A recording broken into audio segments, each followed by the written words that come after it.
Hello everyone, master trader का ये session number 1 है। यहाँ पे मैं बहुत सारे पॉइंट को रूल के बारे में चर्चा करूँगा जो आपको काम करना है इसके ऊपर।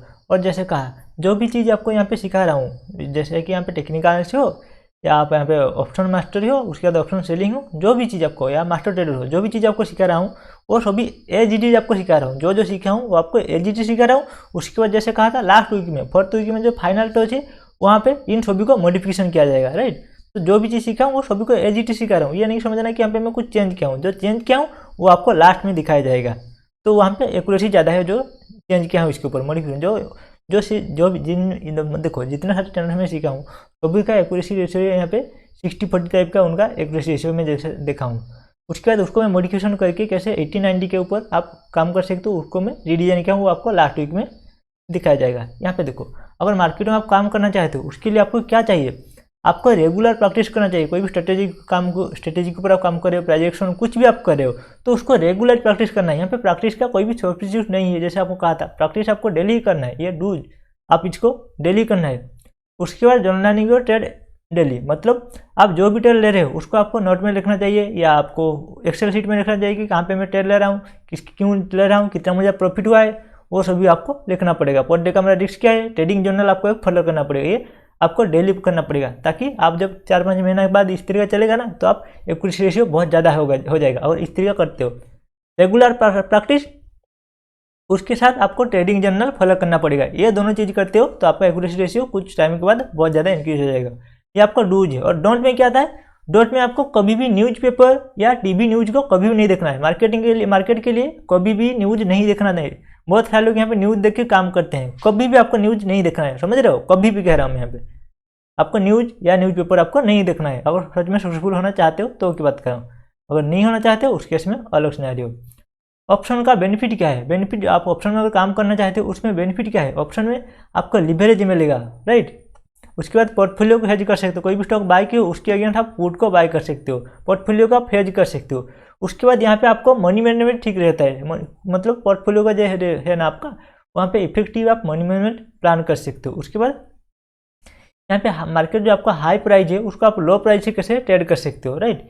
आप जो मार्केट में बहुत ज़्यादा प्राइस है उसको कम प्राइस से, अगर आपका कम कैपिटल है उसको आप कैसे यहाँ पे उसके जरिए से आप कैसे काम कर सकते हो। और ऑप्शन आपका एक इनकम सोर्स भी हो सकता है, तो इसको भी हम समझेंगे। बहुत सारे लोग स्टॉक में काम करते हैं, ऑप्शन को अवॉइड करते हैं, पर ऐसा नहीं है। ऑप्शन में आप इनकम को जनरेट कर सकते हो।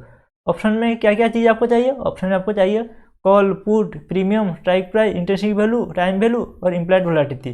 तो इन सभी के ऊपर इतना आपको काम नहीं करना है। आपको काम करना है तो देखो सिर्फ नेकेड चार्ट के ऊपर आप काम कर सकते हो। ये सभी चीज़ को जानना आपको नहीं जरूरत है। अगर ऑप्शन सेलिंग भी कर रहे हो तो भी आपको इसके ऊपर जानना इतना नहीं जरूरी है। देखो क्या सबसे कॉल क्या है, अगर आपका व्यू ऑफसाइड के ऊपर है तो आप अगले साइड पे आपको समझने में आसानी हो जाएगी। जैसे कहा आपको इतने सारी चीज़ में आपको क्या सीखना है, आपको सीखना है कॉल जानना है, पुट जानना है, प्रीमियम जानना है, स्ट्राइक प्राइस जानना है, इंटरेस्टिंग वैल्यू से आपको कोई मतलब नहीं, टाइम वैल्यू से आपका कोई मतलब नहीं, और आपका इम्प्लाइड वोलेटिलिटी से कोई मतलब नहीं। ऑप्शन सेलिंग कर रहे हो तो भी मतलब नहीं है, ऑप्शन बाइंग कर रहे हो तो भी आप इन सभी चीज़ को अवॉइड कर सकते हो। देखो जैसे कि आपका कॉल और पुट, अगर आपका व्यू बुलिश है, बुलिश मतलब आपका व्यू अपसाइड के ऊपर है, तो आप क्या कर सकते हो, आप कॉल को बाय कर सकते हो, समझ रहे हो। आप कॉल को बाय कर सकते हो। आपका व्यू अगर बुलिश है तो यहाँ पे अगर आपका व्यू बुलिश है तो आप कॉल को बाय कर सकते हो। और क्या कर सकते हो, अगर आपका व्यू नॉट बुलिश है तो क्या कर सकते हो, आप समझ रहे हो ना। आपका व्यू अगर बुलिश नहीं है तो उस केस में आप क्या कर सकते हो, उस केस में आप कॉल को सेल कर सकते हो, समझ रहे हो। आपका व्यू बुलिश है तो आप कॉल को बाय कर सकते हो। अगर आपका व्यू बुलिश नहीं है, मतलब आपका व्यू क्या है, बियरिश है, तो वहाँ पे आप कॉल को शॉर्ट कर सकते हो। उसी तरीके का पुट का काम क्या है, अगर आपका व्यू बियरिश है, नीचे साइड के लिए है, तो आप पुट को बाय कर सकते हो। या क्या कर सकते हो, आप यहाँ पे आपका व्यू अगर बियरिश नहीं है, ऑफसाइड की तरफ ऊपर है, आप चाहते हो कि यहाँ पे प्राइस ऑफसाइड की तरफ जाना चाहिए, समझ रहे हो, मतलब आप ऑप्शन नहीं चाहते हो, तो उस केस में आप पुट को शॉर्ट भी कर सकते हो। पुट शॉर्ट मतलब प्राइस ऑफसाइड की तरफ जाएगा, और पुट बाय मतलब प्राइस नीचे गिरेगा, कॉल बाय मतलब प्राइस ऑफसाइड की तरफ जाएगा, कॉल सेल मतलब प्राइस नीचे की तरफ जाएगा, राइट। ये बेसिक रूल है। उसके बाद 8वां तरीके से कैसे देखो, नॉट बुलिश मतलब यहाँ पे और एक चीज़ है, जो कॉल है आपका, जब आप बहुत ज़्यादा बुलिश हो, मतलब ये ट्रेंडिंग मोमेंटम है, आप लग रहा है आपको ये ट्रेंडिंग हो सकता है, तो ही आप यहाँ पे सिर्फ कॉल को बाय करना है। अगर आपका इतना बुलिश नहीं है, आप सोच रहे कि थोड़ा बहुत यहाँ पे मार्केट ऑफसाइड की तरफ जाएगा, उस केस में आप यहाँ पे पुट को बाय करोगे, राइट, सॉरी पुट को बाय करोगे यहाँ पे करो। अगर आपका व्यू बुलिश है तो उस केस में आप क्या करोगे, आप कॉल को बाय करोगे। अगर आपका व्यू इतना ज़्यादा बुलिश नहीं है, आप सोच रहे हो कि थोड़ा बहुत प्राइस अपसाइड की तरफ जा सकता है, उस केस में आप पुट को शॉर्ट करोगे, समझ रहे हो, पुट को आप शॉर्ट करोगे क्योंकि आपका व्यू इतना बुलिश नहीं है। अगर रिवर्स भी कर सकते हो, रिवर्स कैसे करना है उसके लिए आपको एक एडवांस चीज़ भी यहाँ पे समझा सकता हूँ। यहाँ पे स्लाइड शायद में ऐड नहीं किया हूँ, वो स्लाइड तो छोड़ दीजिए, कोई बात नहीं। आपको जैसे कहा, आपको बेसिक रूल है कि अगर आपका व्यू अपसाइड के ऊपर है, बहुत ज़्यादा बुलिश है, तो आप कॉल को बाय करना है। अगर आपका व्यू बियरिश है, आपको कॉल को शॉर्ट करना है। अगर आपका व्यू अपसाइड के ऊपर है, आप चाहते हो कि प्राइस अपसाइड की तरफ जाए पर कंसोलिडेट होकर जाए, तो आप वहाँ पे पुट को शॉर्ट कर सकते हो। और आपको चाहते हो कि बहुत ज़्यादा तेजी से मार्केट नीचे की तरफ गिरेगा, तो उसके साथ आप पुट को बाय कर सकते हो। पुट को कब शॉर्ट करना है, अगर आपका व्यू बहुत ज़्यादा बुलिश नहीं है, लिटिल बिट बुलिश है, उस केस में पुट को शॉर्ट करोगे। अगर आपका व्यू बहुत ज़्यादा नीचे की तरफ नहीं गिरेगा, आप सोच रहे हो, और थोड़ा बहुत नीचे की तरफ गिरेगा सोच रहे हो, तो उस केस में आप कॉल को शॉर्ट कर सकते हो। इस स्लाइड पे क्या है, स्ट्राइक प्राइस के बारे में। स्ट्राइक प्राइस क्या होता है, स्ट्राइक एक अंडरलाइन का वैल्यू का एक प्रीमियम होता है, या आप एक वैल्यू कह सकते हो, उसको स्ट्राइक प्राइस कह सकते हो। उसका डेफिनेशन चाहे यहाँ पे पढ़ सकते हो, आपको आसानी से समझाता हूँ। देखो स्ट्राइक प्राइस क्या है, यहाँ पे मार्केट का करंट प्राइस है, ये आपका निफ्टी का करंट प्राइस है कितना, 10,900। 10,900 आपका मार्केट का करंट प्राइस है।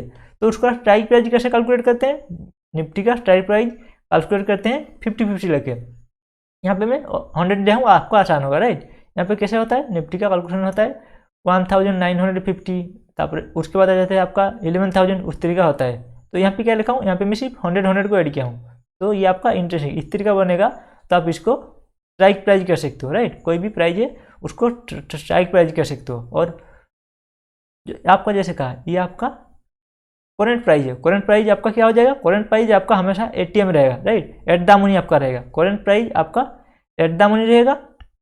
उसके बाद अगर इसके ऊपर जाता है प्राइस, समझ रहे हो, इसके ऊपर जाता है तो आपका ओटीएम हो जाएगा, आउट ऑफ द मनी हो जाएगा। और भी ऊपर जाता है तो आपका ओटीएम हो जाएगा। ये कौन सी केस में ओटीएम है आपका, कौन सी केस में आपका, यहाँ पे पुट की केस में ओटीएम है। कॉल को तो नहीं समझा, पुट को चलेगा, यहाँ पे छोड़ दीजिए।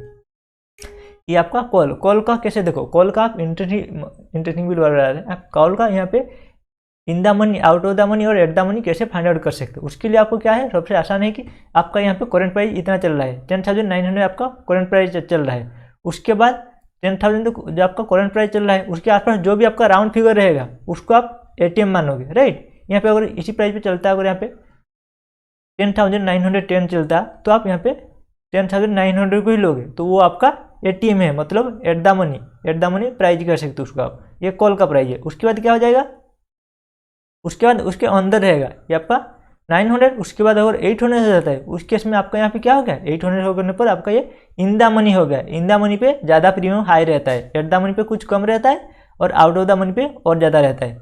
उसके बाद क्या आ जाता है आपका, उसके बाद यहाँ पे आ जाता है आपका 10,600। देखो आपका इंटरेस्ट, मतलब बार बार इंटरेस्टिंग आ रहा है, आपका करंट प्राइस के नीचे जो प्राइस अगर रहेगा वो आप इन द मनी का कॉल कर सकते हो। अगर आपका जो भी प्राइस है करंट प्राइस के ऊपर जो भी आपका स्ट्राइक प्राइस रहेगा उसको आप आउट ऑफ द मनी का कॉल कर सकते हो, राइट। पुट साइड में रिवर्स हो जाएगा। पुट साइड में कैसे होगा, पुट साइड में बेसिक तो आपको मालूम है, फिर भी देखो ये आपका स्ट्राइक प्राइस है। स्ट्राइक प्राइस के नीचे जो भी रहेगा, समझ रहे हो, स्ट्राइक प्राइस के जो भी नीचे रहेगा वो आप out of the money call कर सकते, पुट कर सकते हो। और स्ट्राइक प्राइस के ऊपर जो भी रहेगा उसको आप इन द मनी पुट कह सकते हो। तो इस छवि के ऊपर कभी मैं वीडियो बना दूंगा तो आसान होगा आपको।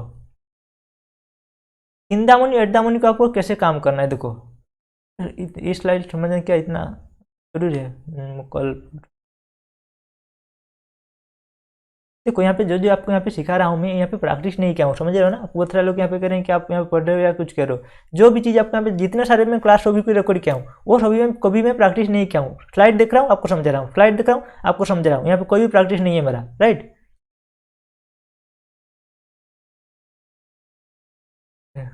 को छोड़ देते हैं, यहाँ पे तो चले जाते हैं। देखो आपका और ऑप्शन में काम करना है, उसके लिए आपको एक इंडिकेटर चाहिए। तो यहाँ पे ऑप्शन मास्टर में क्या इंडिकेटर यूज किया गया है, यहाँ पे तीन चार इंडिकेटर यहाँ पे यूज किया गया है। तो पहला इंडिकेटर आ जाता है आपका RSI, relative strength index. RSI बहुत सारे लोग जानते हैं। RSI क्या है, जैसे कहा था आपको टेक्निकल में कहा था, एक स्पीडोमीटर है, राइट। स्पीड ये कैलकुलेट करता है। तो ये आपका स्पीड कैलकुलेट करेगा और आपका अप मूवमेंट डाउन मूवमेंट वो सब बताएगा, कहाँ पे इंडिकेटर क्या कर सकते हैं वो भी, मतलब आप मोमेंटम क्या होने वाला है आने वाले दिनों के लिए वो भी एंटिसिपेट यहाँ पे कर सकते हैं।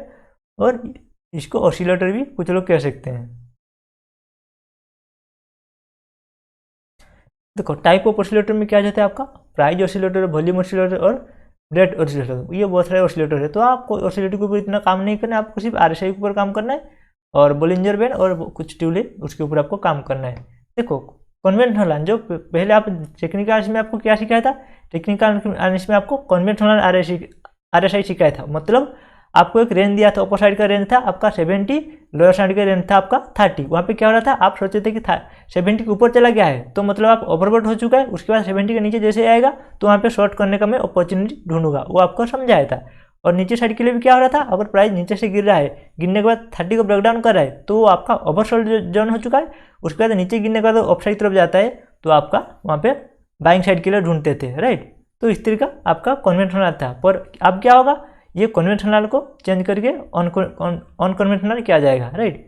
तो पहले आप इस तरीका देख रहे थे, 70 के आसपास आप ओवरबोट कहते थे और 30 के आसपास आप ओवरसोल्ड कहते थे। और इसको चेंज किया गया है, इसको चेंज करने के बाद क्या किया गया है, इसको अनकन्वेंशनल आरएसआई कहते हैं। तो इसको कैसे यूज करना है, आपको एक रेंज क्रिएट करना है। क्या रेंज है आपका, अपर साइड का रेंज जो आपका 70 था उसको आपको 60 करना है और लोअर साइड का रेंज जो था आपका 30 उसको 40 करना है, राइट।